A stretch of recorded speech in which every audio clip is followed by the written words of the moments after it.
এক গা ছমছমে রাতের গল্প বলি। রাত তখন গভীর। শহরের বাইরে এক অজপাড়া গায়ে পুরনো ভাঙাচোরা একটা বাড়ি ছিল। মানুষজন বলতো বাড়িটা অভিশপ্ত। বহু বছর আগে সেখানে এক ভয়ঙ্কর ঘটনা ঘটেছিল। কেউ সেখানে আর যেত না। কিন্তু রনি, একজন নির্ভীক যুবক, এমন কিছুর বিশ্বাস করত না। তাই বন্ধুরা চ্যালেঞ্জ করল রনিকে সেই বাড়িতে এক রাত কাটাতে হবে। রনি হাসতে হাসতে রাজি হয়ে গেল। সে জানত না ওই রাত তার জীবনের সবচেয়ে বিভীষিকাময় রাত হতে চলেছে। রাত 12টা। রনি সেই বাড়িতে ঢুকে পড়ল। ভাঙা দরজাটা খুলতেই মেঝেতে পড়ে থাকা ধুলো উড়ে উঠল। বাড়ির ভিতরটা যেন মৃত্যুপুরীর মতো নিস্তব্ধ। দেওয়ালে আঁকা ছিল অদ্ভুত কিছু ছবি, যেন সেগুলো তাকে চেয়ে চেয়ে দেখছে। সে একটা টর্চ নিয়ে এগিয়ে চলল। বাড়ির ঘড়িতে তখনও ইটিক টিক উই শব্দ শোনা যাচ্ছে, যেন সময়ও আটকে গেছে বহু বছর আগে। হঠাৎ পেছন থেকে পায়ের আওয়াজ। রনি ঘুরে দাঁড়ালো, কিন্তু কাউকে দেখতে পেল না।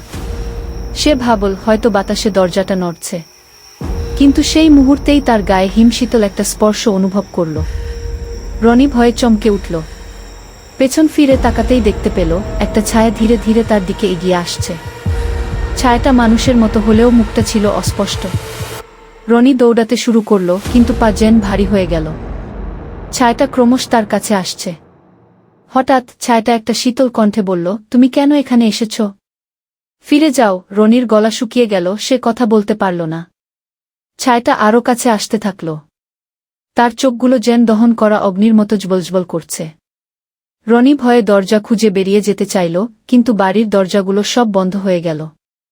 কোনো রাস্তাই খোলা নেই। হঠাৎ পায়ের নিচের মেঝেটা ধসে পড়ল। রনি নিচে পড়ে গেল, অন্ধকার, আরও গভীর এক ঘরে। ঘরটা ভয়ানক ঠান্ডা, আর দেয়ালে লেখা ছিল রক্তের অক্ষরে, তুমি আর ফিরে যেতে পারবে না। সেই রাতে রনি বাড়ি থেকে আর ফিরে আসেনি। তার বন্ধুরা সকালে এসে দেখল বাড়ির দরজা খোলা, কিন্তু রনির কোনো চিহ্ন নেই। কথিত আছে রনি আজও সেই বাড়িতে আটকা পড়ে আছে, আর যেই সেখানে যায় তাকে সে ডেকে নিয়ে যায় তার সঙ্গে। আজও রাতে কেউ সেই বাড়ির পাশ দিয়ে গেলে শুনতে পায় কান্নার শব্দ, কোনো এক হারানো আত্মার যন্ত্রণা, আর তার মুক্তির আরতি।